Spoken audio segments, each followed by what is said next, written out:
हरे कृष्णा।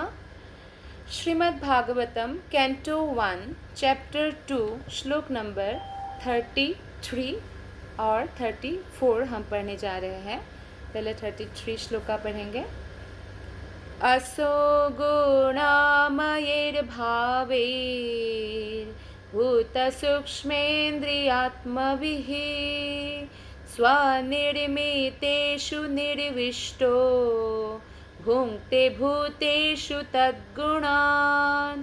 असो गुणामयैर्भावैर्भूतसूक्ष्मेन्द्रियात्मभिः स्वनिर्मितेषु निर्विष्टो भुङ्क्ते भूतेषु तद्गुणान्।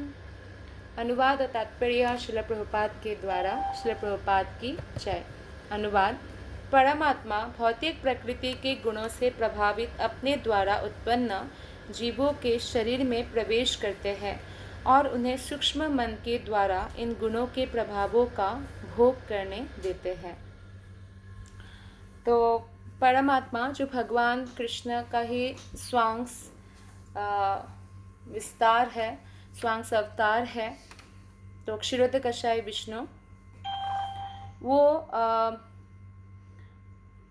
जीवों के शरीर में प्रवेश करते हैं और उन्हें सूक्ष्म मन के द्वारा इन गुणों के प्रभावों का भोग करने देते हैं, क्योंकि जीव उसे भोग करना चाहते हैं। जीव जो सबके भोक्ता है, सब चीज़ों का, यज्ञ का, तपस्या का, सबका जो भोक्ता है, जीव उन भोक्ता का बहुत सारे जीव है जो बद्ध जीव है, वो भोक्ता की उपासना नहीं करना चाहता, तो वो हमेशा भोगना चाहते हैं। तो इसीलिए परमात्मा, क्योंकि परमात्मा के सैंक्शन के बिना कोई भी कार्य नहीं हो सकता है, तो ऐसा करने देते हैं। तात्पर्य। सर्वाधिक बुद्धिमान प्राणी ब्रह्मा से लेकर नगण्य चींटी तक जीवों की 84 लाख योनियां हैं और ये सब की सब अपने सूक्ष्म मन तथा स्थूल शरीर की इच्छाओं के अनुसार भौतिक संसार का भोग करती है। तो जितना भी बुद्धिमान प्राणी क्यों ना हो, ब्रह्मा बहुत बुद्धिमान है और ब्रह्मा समस्त देवताओं के भी हेड है एक प्रकार से, क्योंकि जब भी देवताओं को कोई भी प्रॉब्लम होता है तो वो ब्रह्मा जी के पास ही जाते हैं। हमें ऐसा बहुत कथा मालूम है कि फिर ब्रह्मा जी के पास गए और ब्रह्मा जी के पास जाने पर ब्रह्मा फिर भगवान से प्रार्थना करते हैं अवतरित होने के लिए, देवताओं की रक्षा के लिए। तो ब्रह्मा हो चाहे नगण्य चींटी हो, तो सब लोगों का जो है यह जन्म हुआ है और मृत्यु भी है, भौतिक जगत है, और ये सब की सब अपनी सूक्ष्म मन तथा स्थूल शरीर की इच्छाओं के अनुसार भौतिक संसार का भोग करती है।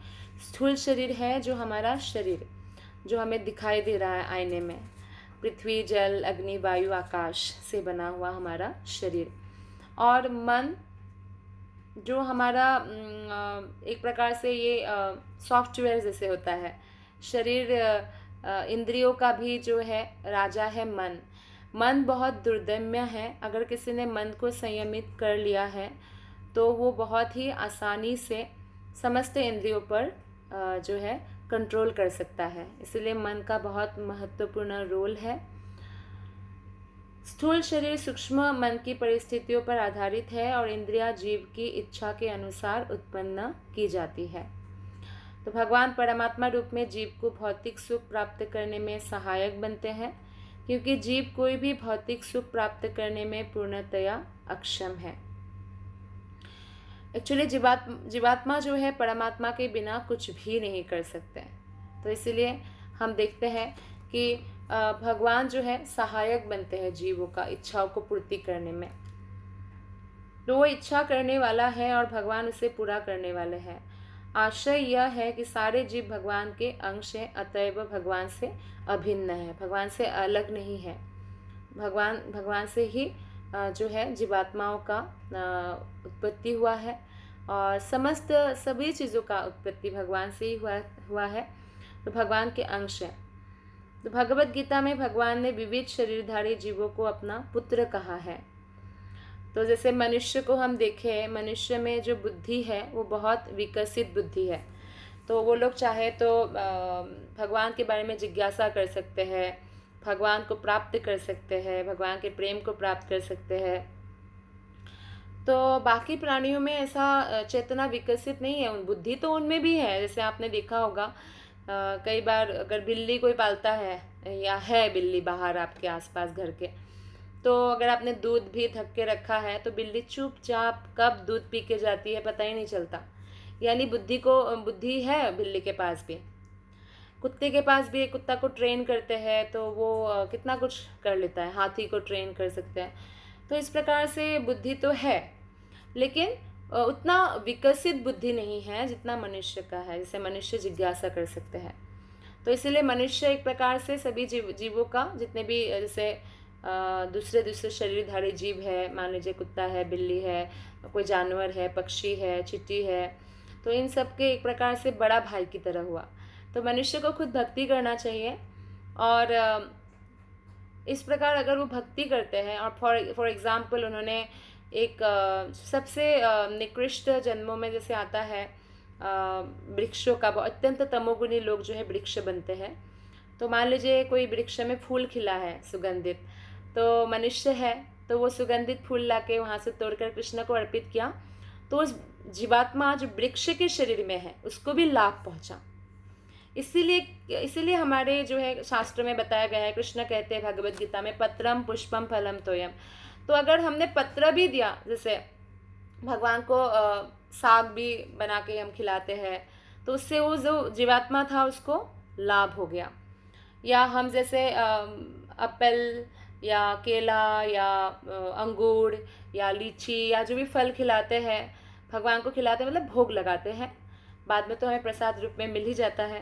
भगवान पूरा पूरा फल लेकर भाग नहीं जाते कहीं। तो भगवान पूर्ण है, तो पूरा खाने के बाद भी भगवान पूरा हमें प्रदान करते हैं। एक प्रकार से भगवान एक्चुअली भावग्राही जनार्दन है।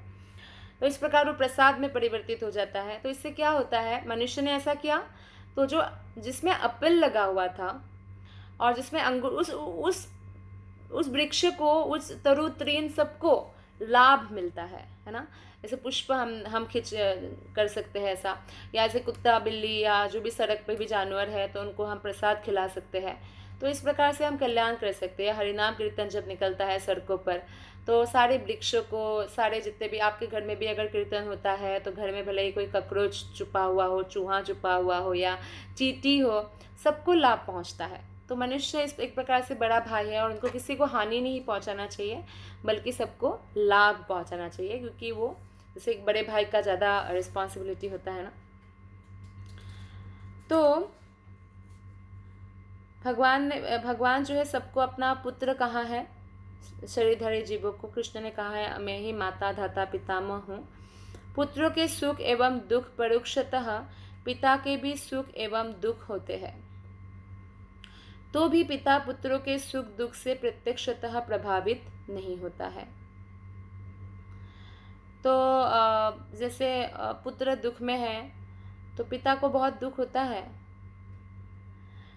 लेकिन पुत्रों के जो भी दुख पुत्र भुगत रहे हैं उससे पिता को दुख होता है। लेकिन पिता, जैसे कोई भी पिता है वो पुत्र को हमेशा जैसे सही उपदेश देते हैं।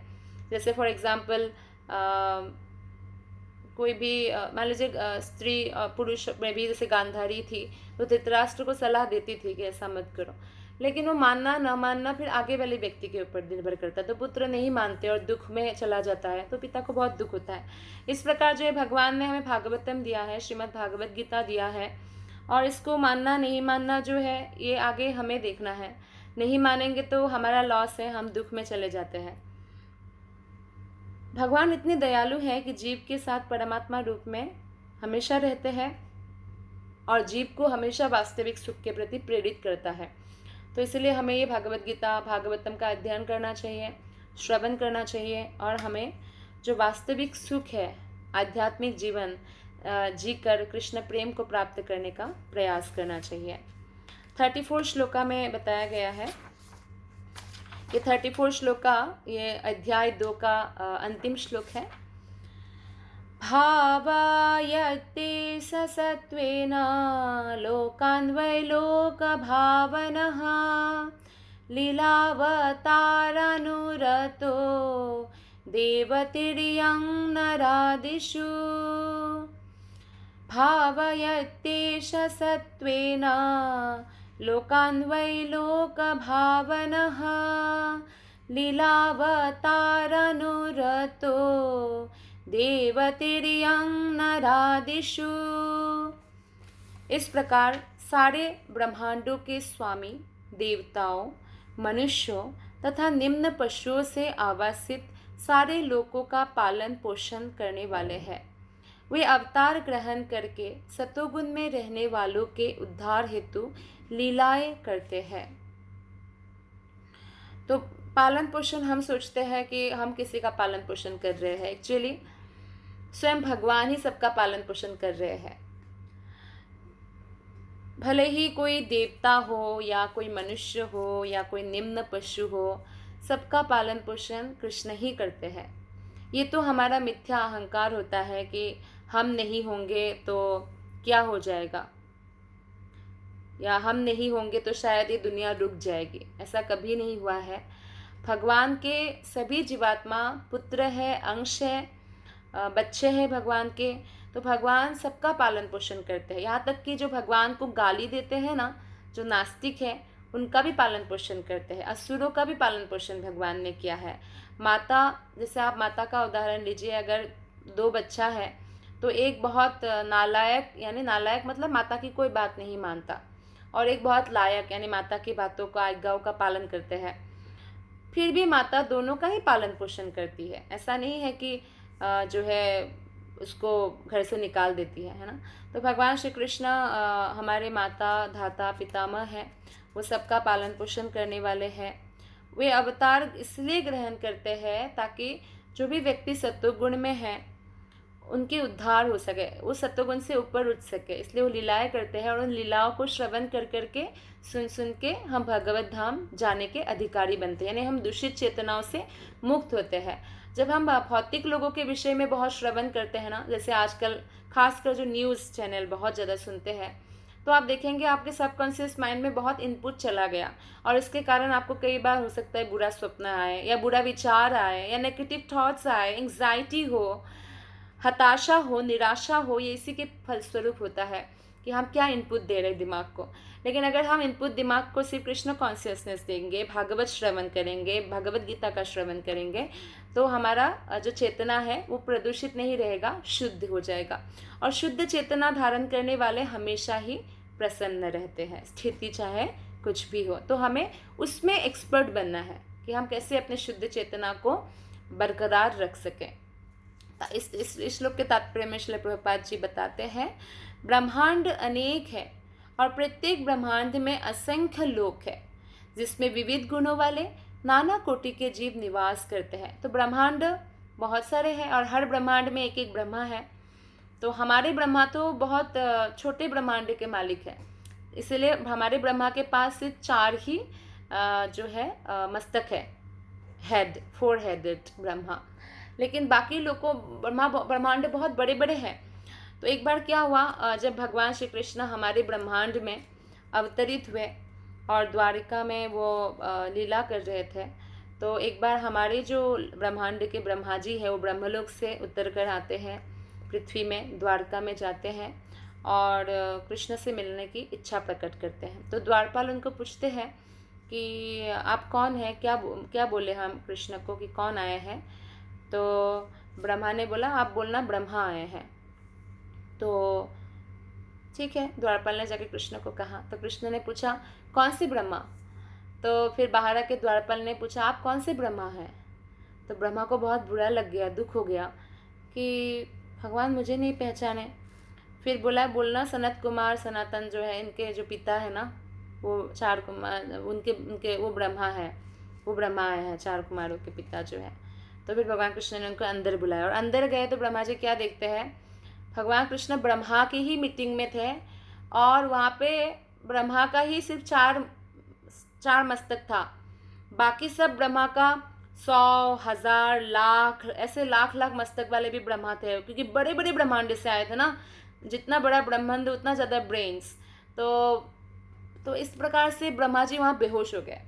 तो इससे भी हमें पता चलता है कि कितने सारे ब्रह्मांड हैं, और सब ब्रह्मांड के जैसे ब्रह्मा है एक एक, और सब ब्रह्मांड के ब्रह्मा भी कृष्ण के ही अधीन होकर कार्य करते हैं।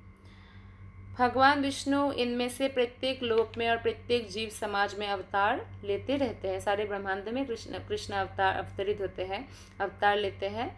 वे उनके बीच अपने दिव्य लीलाओं का प्रदर्शन करते हैं, जिससे उनमें भगवान के धाम वापस जाने की रुचि उत्पन्न हो।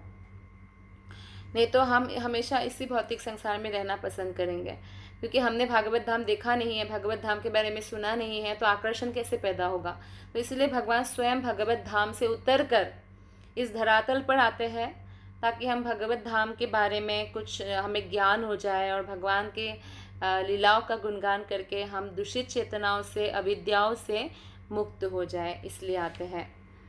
भगवान अपने आदि दिव्य रूप को बदलते नहीं हैं, अपितु देश, काल और समाज के अनुसार वे भिन्न भिन्न रूपों में प्रकट होते हैं। अलग अलग रूप धारण करके भगवान अवतार लेते हैं। कभी वे स्वयं अवतरित होते हैं। स्वयं अवतरित होते का मतलब है कृष्ण स्वयं अवतरित होते हैं। बाकी सब अवतार कृष्ण से ही विस्तारित हुआ है, और ये इतना गूढ़ तत्व है कि सबको नहीं पता है। लोगों को लगता है कि शायद विष्णु का अवतार कृष्ण है। नहीं, एक्चुअली कृष्ण का अवतार विष्णु है। कृष्ण ही ओरिजिनल है, और कृष्ण स्वयं गोलक धाम से उतरकर अवतरित होते हैं ब्रह्मा के एक दिन में एक बार, और बाकी अवतार वो भेजते हैं। मतलब ये आप अपना विस्तार करके जो है अवतार लेते हैं। तो क्योंकि ये जो बातें हैं ये भौतिक संसार में ऐसा होता नहीं है, तो इसीलिए समझना कठिन है। लेकिन जैसे जैसे हम हरे कृष्ण कृष्ण कृष्ण हरे हरे, हरे राम राम राम हरे हरे, इस महामंत्र का ध्यानपूर्वक जप करते हैं 16 माला रोज, और साथ ही साथ हम जो भी भागवत गीता भागवतम में इंस्ट्रक्शंस है उसको पालन करते हैं। जो भी वैष्णव आचार्यों ने इंस्ट्रक्शंस दिया है, आज्ञा दिया है, उसका पालन करते हैं, तो हम इन बातों को समझने लगते हैं। यही इसकी दिव्यता है, इसकी रहस्य तभी खुलता है जब हम आत्मा समर्पण करते हैं कृष्ण के सामने। तो कभी कभी भगवान खुद आते हैं, और कभी किसी जीव को प्रतिनिधि बनाकर उसे शक्ति प्रदान करते हैं, जैसे श्रील प्रभुपाद को भेजा। आज पूरे विश्व में इस्कॉन मंदिर है, पूरे विश्व में हरे कृष्ण महामंत्र का जप चल रहा है, पूरे विश्व में रथ यात्रा होती है, जन्माष्टमी, राधाष्टमी सब मनाया जाता है। इसका कारण क्यों? क्योंकि अपने शक्ति देकर भगवान किसी विशेष जीव को भेजते हैं। भगवान चाहते हैं कि दुख उठाने वाला जीव उनके पास वापस आ जाए। सारे जीव जिस सुख के पीछे दीवाने रहते हैं वह असंख्य ब्रह्मांडों और भौतिक लोगों में कहीं भी प्राप्य नहीं है। तो जैसे आपको अगर कोई पत्थर दे दे, क्या आप उसमें से तेल निकाल सकते हैं? नहीं ना। लेकिन आपको कोई अगर बादाम दे दे, नारियल दे दे, तिल दे दे, सरसों दे दे, तो आप उसमें से तेल निकाल सकते हैं, राइट। लेकिन पत्थर आपको पूरे पहाड़, 10 पहाड़ भी दे दे, 10 पहाड़ों के पत्थर से तेल नहीं निकलता। तो ठीक उसी प्रकार से हम जितने भी ब्रह्मांड में क्यों ना चले जाए, हम सूर्य तक पहुंच जाए, चंद्र तक पहुंच जाए, तो लोग सोचते हैं शायद वहाँ पे कुछ सुख मिलेगा। नहीं मिलेगा, सुख है ही नहीं भौतिक जगत में। जैसे पत्थर से तेल आप नहीं निकाल सकते हैं ना, तो ऐसे ही उसमें सुख नहीं निकलेगा। सुख सिर्फ आध्यात्मिक जीवन है, क्योंकि मछली का जैसे स्वाभाविक जीवन पानी में होता है, वैसे जीवात्माओं का स्वाभाविक जीवन आध्यात्मिक जीवन में होता है। क्योंकि हम आध्यात्मिक है, हम जीवात्मा है, हम ये शरीर नहीं है। शरीर नाशवान है, आत्मा नहीं है। आत्मा का आगे गति चलेगी। तो परलोक भी हमारा अच्छा हो, उसके लिए हमें क्या करना चाहिए? केवल भक्ति करना चाहिए। तो सारे जीव जिस सुख के पीछे दीवाने रहते हैं वह असंख्य ब्रह्मांडों और भौतिक लोकों में कहीं भी प्राप्य नहीं है। जीव जिस शाश्वत सुख की कामना करता है वो केवल भगवान के धाम में उपलब्ध है, किंतु विस्मरणशील जीव प्रकृति के गुणों के वश में आकर भगवान के धाम के विषय में कुछ भी नहीं जानता। तो विस्मरणशील जीव का मतलब होता है जिन्होंने भगवान के साथ हमारा जो संबंध है उसको विस्मरण कर दिया है, भूल गए हैं। तो इसलिए वो प्रकृति के गुणों के वश में आ जाते हैं, तो भगवान के धाम के बारे में उनको कोई नॉलेज नहीं होता, इसलिए क्योंकि उन्होंने भगवान के साथ अपना जो संबंध है उसे भूल चुके हैं। इसलिए हमें भक्तों का संगति करना चाहिए ताकि उन संबंधों को, भगवान के साथ जो संबंध है, हम पुनरुज्जीवित कर सकें। अतः भगवान अपने धाम का संदेश प्रसारित करने के लिए स्वयं अवतार लेते हैं या ईश पुत्र के रूप में अपना प्रामाणिक प्रतिनिधि बनकर आते हैं। ऐसे अवतार या ईश पुत्र भगवत धाम जाने के संदेश का प्रचार केवल मानव समाज में नहीं करते, बल्कि उनका काम सभी समाजों में, देवताओं में और मनुष्य के अतिरिक्त अन्यों में भी चलता रहता है। जैसे आपने नारद मुनि को देखा, नारद मुनि ने सबको प्रचार किया। नारद मुनि ने एक सांप को भी प्रचार किया, एक मृगारी को भी प्रचार किया। आपको मालूम है कि वाल्मीकि भी नारद मुनि के प्रचार से ही रत्नाकर वाल्मीकि बने। और नारद मुनि देवताओं के बीच में भी जाते हैं, देवर्षि नारद करके जाने जाते हैं। तो हर जगह जो है भक्त का काम है वो प्रचार करते रहते हैं। इसलिए